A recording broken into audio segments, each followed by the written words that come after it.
guys, it's Kasim. Welcome back again to my channel. I hope you're doing all right. I hope you're having a good week, by the way. Right, so I wanted to talk a little bit about Molly-Mae's comments. I'm sure you've seen all the Twitter comments and all the memes that have been made about her. But I just wanted to talk a little bit about this and give my perspective on this. Maybe you might find it useful.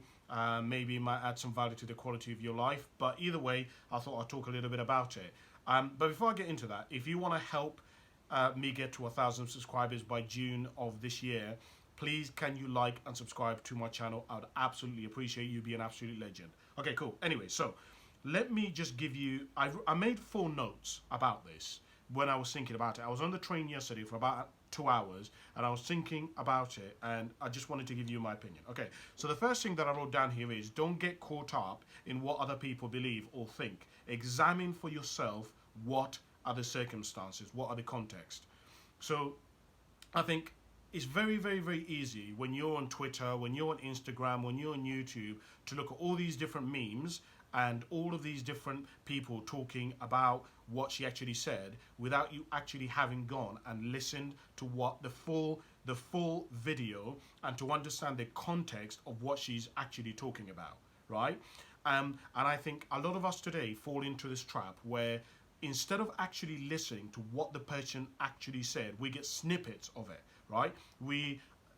This is why I think part of the reason why there's been such a breakdown and so much conflict between people, because a lot of the platforms which are now created don't give people an opportunity to be able to fully explain what it is that they mean, right?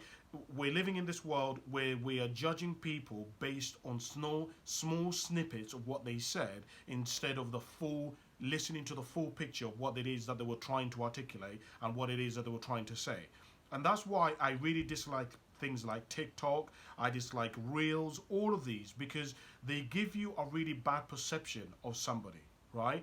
It's why I don't really like all of these celebrity kind of shows that you've got programs like Celebrity Love Island, because all of these are edited and cut out to create a certain narrative.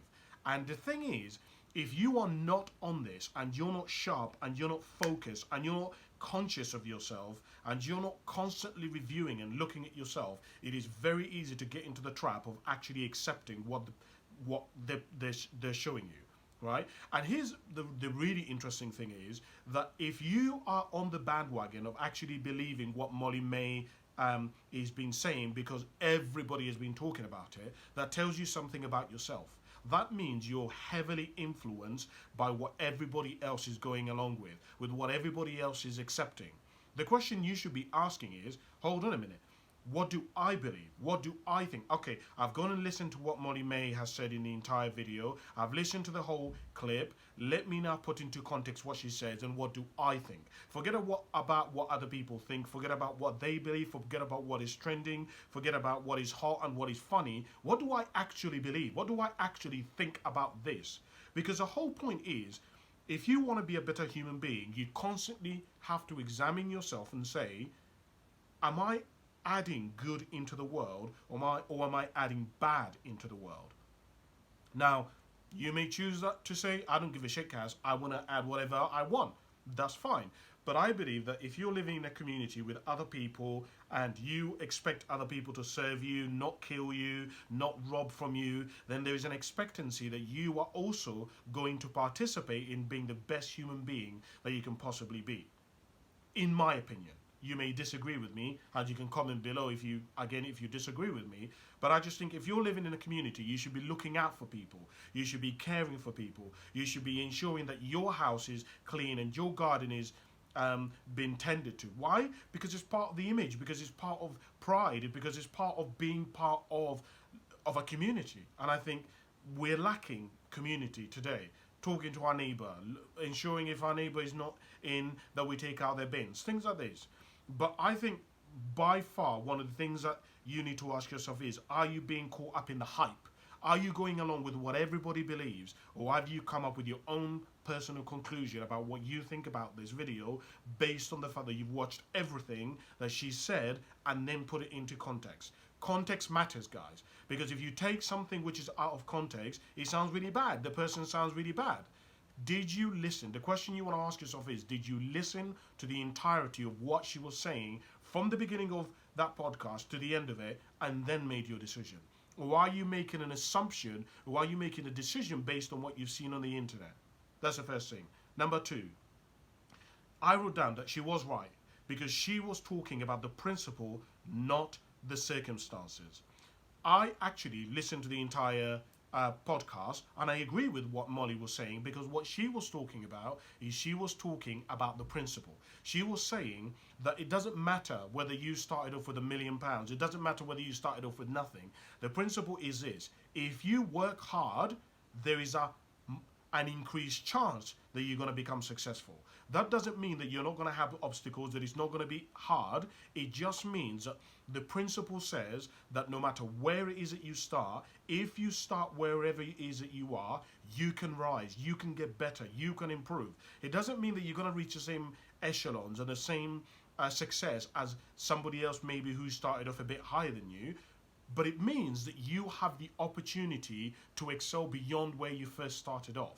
And a lot of people, if you look at why a lot of people don't ever reach their potential, do you know why it is? Because they look at other people and say, well, they had a head start, well, they've got a hand up, therefore they are doing better than me. Instead of saying, do you know what, it doesn't matter if they've had a hand up or not, I'm not trying to reach their echelon. I don't want to be a billionaire. What I want to do is push right to the edges of my capacity, push right to the edges of what I'm capable of, be as good a human being as I can possibly be, find joy, find love, find connection in what I define to be successful, what I define to be good, and then apply it in my own life. Forget about forget about the fact that some people are born with a silver spoon and they're given a leg up. Everybody's done that. But actually, looking at this from a slightly different perspective, here's what I say to people. All of us hate people who are given a hand up, yet we want a hand up. And here's where it gets really interesting. If you do what I used to do, which is that you spend your time pointing a finger and you blame everybody else, it means that you're not focusing on improving yourself, which means that you're not going to get to a position where you are one of those people who can give something to your child, which means that your children are going to start right from the beginning, just like you had. Now, I know there's going to be a lot of people who are going to say, well, it's good that my children start from the beginning. It's going to make them have resilience and it's not going to spoil them. But I disagree with that statement.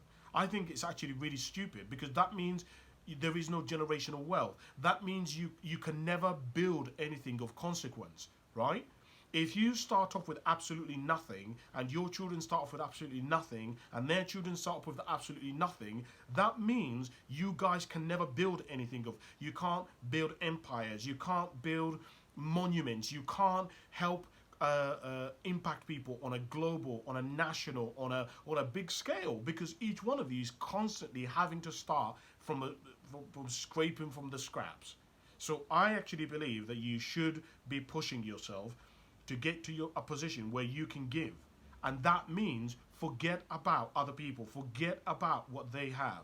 The other thing that mentioning on this, which I think is really important, is all of us think that just because somebody else has been given a hand up, and just because they've started on a higher platform than us, that in some way they've not had to work for what they've got. Don't be naive enough to actually think that just because Molly-Mae may have had a hand up, that she's not had to put in the hours, that she's not had to put in hard work, right? Do you honestly think that Boohoo or any of these companies would ever employ somebody who genuinely isn't going to bring value to that organization? If you were the CEO of that company, would you ever employ somebody, irrelevant of where they started off, who could not add value, right? You have to remember, Molly-Mae has 6 million followers on Instagram. You cannot, look, in fact, I think I'm going to get into this in a second, but if you didn't have any kind of influence or value, you would not have 6 million followers. All of us can talk about how she's got her hand up, blah, blah, blah. But every single one of us, we're born and nobody has instantly loads of followers. We all have to begin with 0 followers on Instagram and then build it up. My point being is, you, instead of worrying about what she's doing, are you focusing on being strategic yourself? Are you so busy trying to pull her down that you don't end up building anything yourself? I don't know. Something for you to think about as we're having this conversation. The third thing that I wrote down is, what is it bringing up for you? What is it bringing up for you? Why is it that you're so frustrated and angry? I wrote down that this is where people differ in choices. So I think whenever, I always use opportunities like this, whenever I feel really angry or I feel really frustrated about people, to really look at myself and ask myself, Catherine, what is this bringing up for you? Why are you so angry about this? Why are you so frustrated with Molly-Mae? Why is it that you're taking this so personally? Why can't you just chill and relax? Why is it that you are having to pull her up? Are you talking about that the world is unfair? But we know that the world is unfair. There are people in Africa who don't have electric, don't have tampons, there are women in Africa who don't get well educated. You're in the UK, Cass. There's safety, there's no war. There hasn't been war in the UK for years. So exactly what is it that you define fair to be, right? Is it fair that you are born in the UK and you have a certain privilege and you can go to any school and get educated and get free, and there are people who don't have, they can't even get fucking water? Is that fair? I don't know. But for me, it's always like, anytime I get really angry about stuff, I'm always looking at myself and asking, what is this actually bringing up for me? What am I learning about myself because of this? And here's where it gets really interesting, which is what I talked about. This is where people differ in choice. Because when you look at what it's bringing up for you, you can either choose to be a victim or you can choose to be a survivor.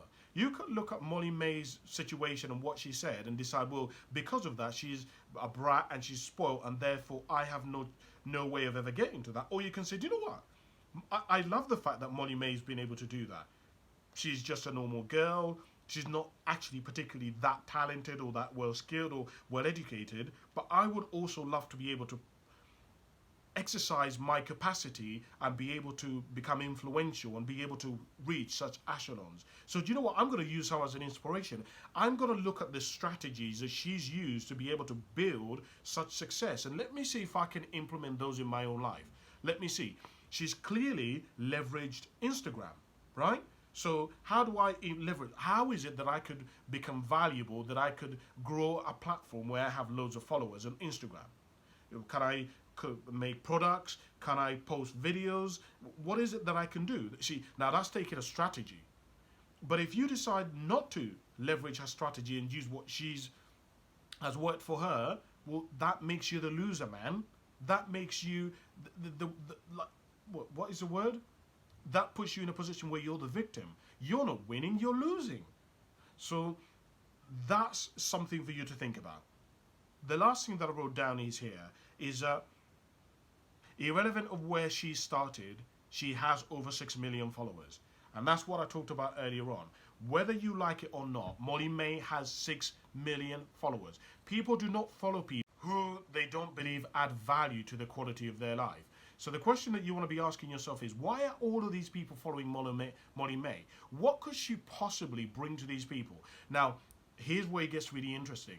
What you may not find what she brings valuable or what she provides as valuable to you, but that doesn't mean other people may not find it valuable. For example, I was watching Logan Paul and I was thinking, why does Logan Paul have so many followers when all he does is stupid stuff, right?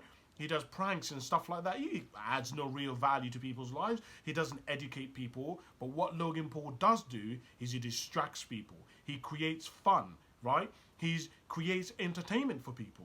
And people are prepared to pay for entertainment. You look at, for example, people who are in WWE, right? Wrestling, I mean. Wrestling is so stupid. We all know that it's fake as adults. And yet people pay hundreds and hundreds of pounds to go and watch him. And you could say, well, that's stupid. There are people who are teaching people how to make money, how to have children, how to become plastic surgeons, and there are people who are jumping around in a freaking box and doing nothing. Well, hold on a minute, because they might find that valuable. You may not find it valuable, but other people may find that valuable. And so, as I say, you have to look at, okay, well, Molly-Mae may be I may not like what she said, and I may not agree with it, but either way, Molly-Mae still is doing better than I am, right? So clearly she's doing something which I'm not doing, which is allowing her to achieve a level of success that I currently am nowhere even near. Because if I'm not strategizing, if I don't have anywhere near as many followers as she has, if I don't have anywhere near as many contacts as she has, then she's clearly doing something that I am not doing. Irrelevant of where she started, there are a lot of people, if you give them £1 million, they will take the £1 million and use it and have nothing after a year. But there are some people who, if you give them £1 million, will take the money and make $1 billion. The question is always, what does a person do? And that's where the choices begin to differ in people. You look at a video and you say, I don't like what she does. Some people look at it and they find it as an inspiration. Some people look at her followers and say, I'm going to follow her strategy and I'm going to do similar things to what she's doing. Some people say, fuck that, I'm not doing any of that. It's all about choice. And the choices that you make ultimately lead you down a certain path. They ultimately create certain opportunities that you may be able to actually utilize. But the question is, what do you think? That's really what's most important. What is it bringing up for you? What are you learning about Molly-Mae, about yourself? That, I think, is what's actually a lot more important than what she actually said. So that's what I think. But what do you think? Do you agree with me? Do you disagree with me? Let's have a dialogue. Let's have a conversation. Don't forget to like and subscribe to my channel, by the way, if you want to help me get to 1,000 subscribers by June. But I really want to know what you think. Comment below. Let's have a dialogue. Thank you very much for watching. And I'll see you soon. See you later.